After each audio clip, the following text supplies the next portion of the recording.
Alam mo ba na may isang dalubhasa na sumulat ng plano para talunin ang mga Amerikano bago pa sila dumating sa Pilipinas? Ang kanyang pangalan ay Emilio Jacinto, ang utak ng katipunan na namatay sa edad na 23.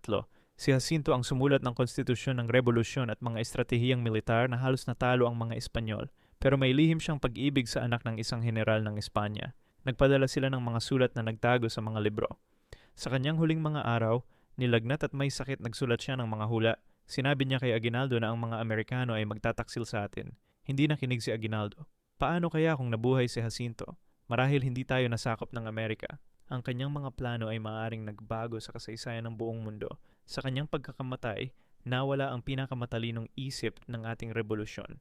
Ang mga sulat na kanyang iniwan ay nagpapatunay na nakita niya na ang hinaharap na hindi natin nakamit